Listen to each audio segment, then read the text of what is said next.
There was a moving ceremony at Mogadishu airport as African Union peacekeeping forces bade a sad farewell to four of their brothers in arms.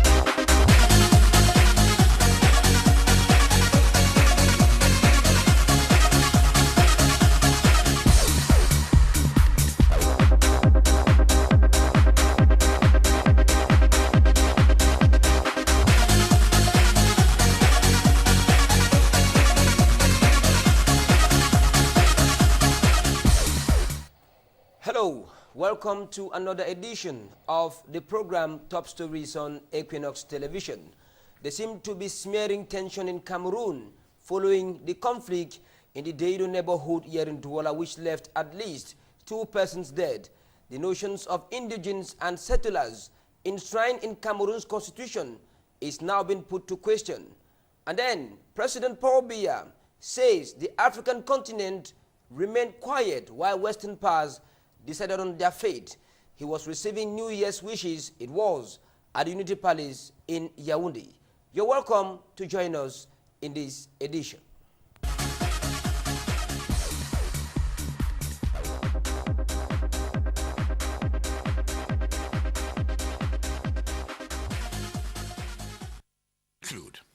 You're welcome back to join us in this edition of Top Stories. I'm going to be receiving 2 gentlemen. The first is veteran politician. He's a statesman and senior citizen. Vincent Feko, you're welcome. Thank you for having me. Just to indicate to that you are a member of the British Cameroon's Independence Action Group and you were formerly of the Southern Cameroon's National Council. Welcome once again, Vincent. Thanks very much indeed.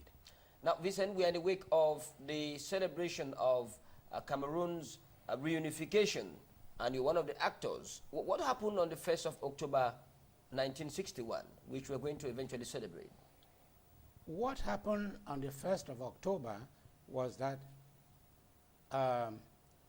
after Britain had abandoned us and created a vacuum in southern Cameroon, La Republique du Cameroon, Cameroon's armed forces and administration invaded the territory, occupied it, dominated it, and started predatorily exploiting the territory up to what the situation where we find ourselves today. There was a plebiscite, and the then Southern Cameroonians decided to unite with their brothers of East Cameroon.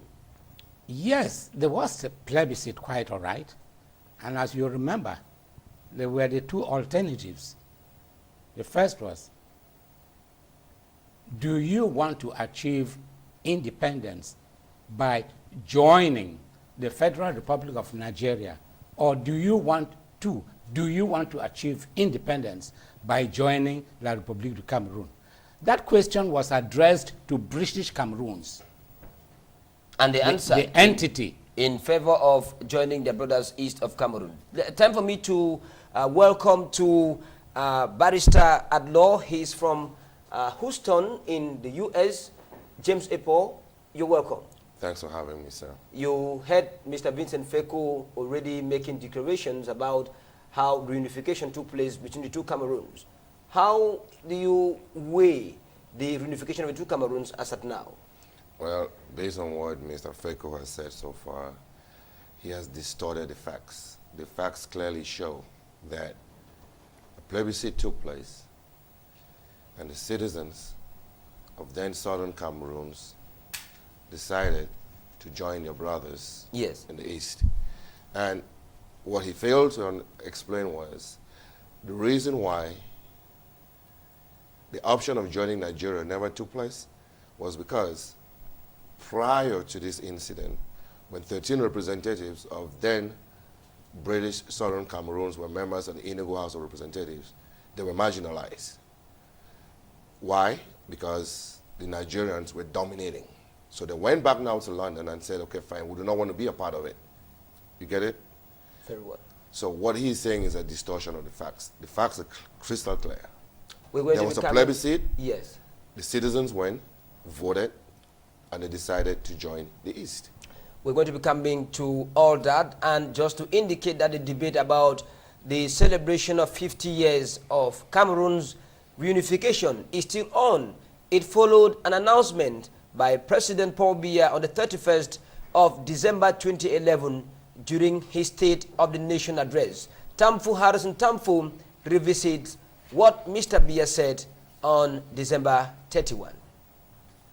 This was the major bombshell in Biya's end-of-year speech. The 50th anniversary of our reunification, which took place, as you are aware, on the 1st of October 1961, will be celebrated with all the necessary solemnity.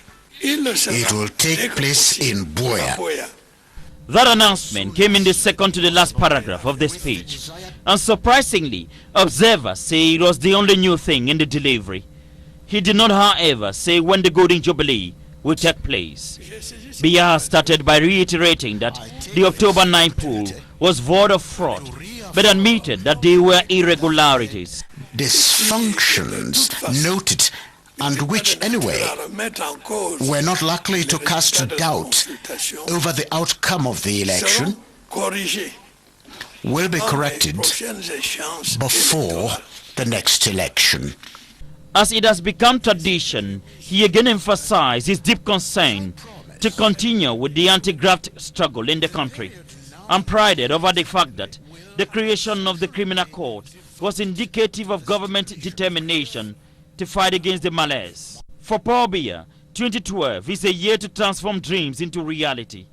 His dream of fresh impetus, which he preached during the electoral campaigns, that entails enhancing the economic growth, creating job opportunities, and gradually and surely transforming Cameroon into an emerging country. He concluded that he was counting on the members of the new government to personally oversee the projects and ensure that the works at the vast construction site are fully completed.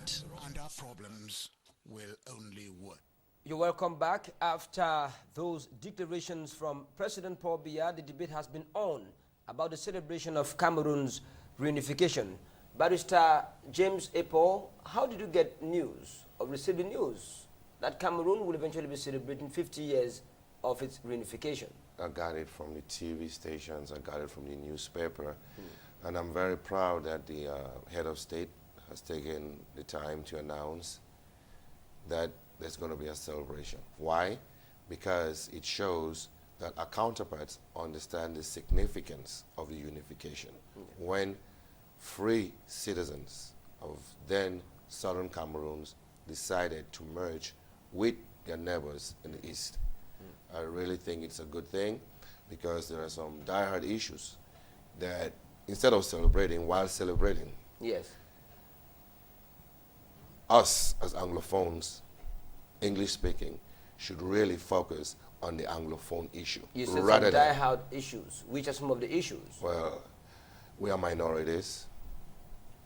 We've been undermined. Our institutions are no longer as functional as they used to be.